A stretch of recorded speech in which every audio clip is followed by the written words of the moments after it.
We need your support. Click the like buttons below. Now onto the video. Welcome to readtheticker.com. Today we're going to talk about on-balanced volume for Wyckoff traders. But first, a little bit of an introduction.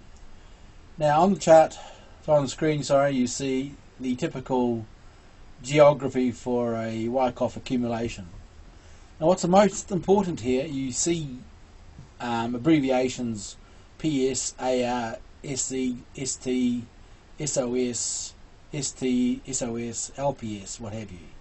Now what these typically are, these are supply and demand points. Each abbreviation is a name given to a demand point or a supply point. Okay, so when we look at a chart, ideally via an on-balance volume indicator, we'd like to see the geography of pretty important supply and demand points.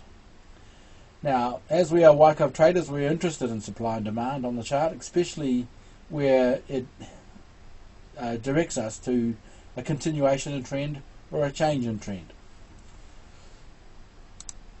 Now what's important in the Wyckoff world, people look at 1 minute bars, an hourly bar, daily bar, weekly bars, monthly bars. But it's important to keep reminding ourselves when we're examining the trees, we also take into account the forest. Because you might have a very good opinion of the micro view and you might be very accurate. But because you're wrong in the wider view, your micro view will suddenly turn into disaster. So always remember, take into account the forest as well as the trees. Let's have a look. Here we have the Apple monthly chart with the generic on-balance volume. Now typically on-balance volume is when the close is high, you add the volume, and when the close is low compared to the previous bar, you deduct the volume. And the moving average is just an average on the accumulation of volume. Okay, and we look for trend confirmation and divergences and what have you. Okay, but as a Wyckoff trader and as a Wyckoff thinker, we want to see strong demand, weak demand, strong supply, weak demand, no supply. We want to see that mirrored by the price and volume action in the chart. Now after some time of research and testing, readtheticker.com have come up with a on-balance volume indicator defined for Wyckoff logic. Here we go, have a look. And here's the same Apple chart, monthly data, with the RTT OBV Wyckoff with the same moving average of 4. Now I've detailed all the name tags on every instance of the chart. You can read that. But what we have here, for example, we have, I'll just go through some of them. Here we have a 1. Right, so the price goes up and it comes smashing down. That's a supply reversal. Okay, demand initially, but then supply comes in and smacks it down.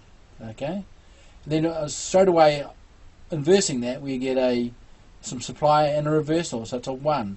We get a strong bar event followed by a strong 1 bar reversal. Now in the first instance it was a strong demand, then supply, then we have strong demand again. Okay, so here we have a 1 reversal, so it goes up, then a quick 1 bar reversal. Okay, strong supply. We can get a 2-period supply where it goes up and you get this little 2-period top and it comes down. Down here it's a strong up 1 bar event, so 1 strong bar going into it. Well, in this case it's more than 1. We get pretty much 1 bar of no interest and then strong supply. Okay, so these are instances of demand and supply points. Here we've got strong demand. For you look at this pure demand line, pure demand, and it flattens out. That is a minor supply action. You can see down here, minor supply, because there's no interest to take it higher, no interest to take it lower, no demand. And then on the turning point here, so this little turning point here, That's demand continuations. The demand is strong enough to break into ground and take you higher. Then we get a bit of no interest to go higher. See, no interest to go higher. Then interest to go higher, which is demand and what have you. Then we get some interest to the supply comes in here. Alright? Now, once again, this is an on-balance volume indicator. When the conditions are right, volume is added to the accumulation of volume. So volume is added to the previous summation of volume. And when the conditions are met within the formula, it adds the volume. And when there's no, for example, here we've got no new ground broken, so it doesn't go higher, the new ground breaks. That shows demand. Previous period is no demand. Same here. Volume comes in on supply side, but it breaks into new ground. It shows that the supply is significant. So this Wyckoff on balance volume turns the generic on balance volume, with the only rule it has here is add it or deduct it depending on where the close is compared to the previous bar. We throw in some Wyckoff rules of making new ground or not making new ground, and we consider how much volume has been used, and we end up with on balance Wyckoff volume. Now I'll read the detail. It's quite self-explanatory, and it's very, very good at seeing the forest for the trees. Let's have a look at some more examples. Now obviously I'm using monthly bars because I'm looking at the forest. There you can use half-month bars, weekly or daily bars.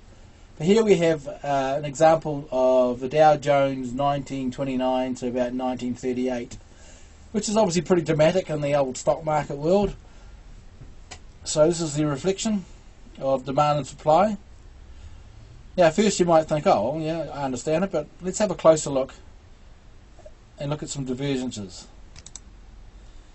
Here we had huge volume on this little rally come back up, and we saw the indicator, because it adds volume up, equal to the previous high. But there was divergence. So we had all that volume, and the price could not get up to the previous high. So in the Wyckoff law of effort versus results, this is bearish. We have a situation here, we have good volume off the bottom, a bit of a pause, and more good volume. So as you can see, the lines that I've drawn are, they're not exactly parallel, but they're definitely in correlation with each other. So that's very bullishness. Okay, bit of a pause, bit of supply coming. Obviously, perfect entry zone here, perfect entry zone here. So the patience is to wait for the demand to come in. People have been buying this on the dip, get slaughtered, and they wait for the demand to come in to be shown up by the Wyckoff on balance volume indicator. Once again, we have a bit of bearishness coming in here. The on balance volume Wyckoff on balance volume indicator rushes up, lots of huge volume, but the price isn't really accelerating as you would think. It starts to show some divergence. That is a bit of bearishness coming in there. When we're looking at these divergences, we want to see significant divergences, not just the minor stuff, the significant stuff, because the volume must show that the price action is not compatible. Okay. Next example. Here we have the Nasdaq 2000 crash. As you can see, supply just came in all the way down.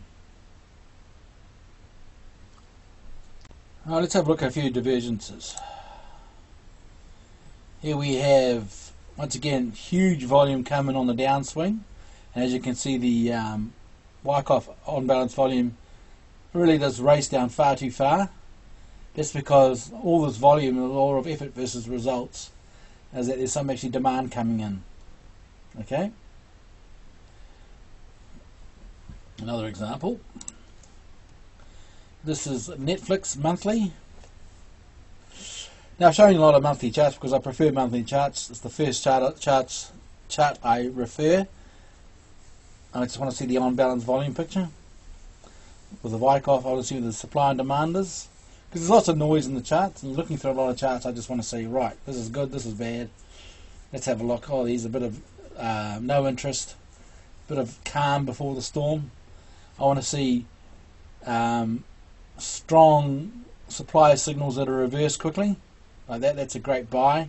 Here's a great buy. Here's an example of strong supply coming in, and it's quickly, there's no follow through.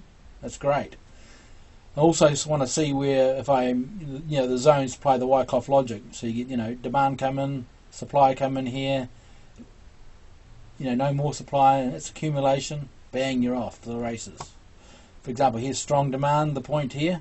Okay, this is a 2-period or 3-period, I think it's a 2-period supply action. Right, your Wyckoff logic comes in there, your distribution phase. Let's have a look at some information. Okay, so here we have a situation on huge volume come in, but price doesn't really move that. It does move, of course, but it's comparable. So that's accumulation coming in. There's more action than going on and selling. There's demand coming in here, shortening of the thrust. Bit of a bounce. Obviously, it takes some time to correct all that. Shows demand action coming in. This is obviously using your momentum tools. That is accumulation coming in. And if you're buying in this area here, why would you sell it until a major supply event? A lot of people will get in here and buy that and sell it too early, but really the demand is totally in control. And obviously if you bought it here in accumulation, it carries on. There's no reason to sell because there's no supply event. There's a couple of teasers along the way, but nothing significant. Now obviously this is a monthly indicator. It's monthly data. When you want to do a zoom in to execute your positions or options trading, the indicator allows that. Here we have the daily data, and you can draw the indicator on daily data as well, and you can apply your daily indicators. This is an RTT trend status, the moving averages, oscillators, cycles, whatever else, GAN angles, whatever else you can think of.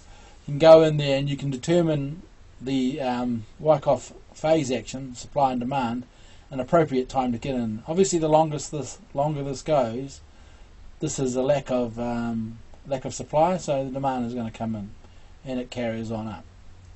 So your on balance volume indicator for Wyckoff traders is a very valuable tool that we use to quickly analyze major supply and demand points on the chart. Thanks very much for watching.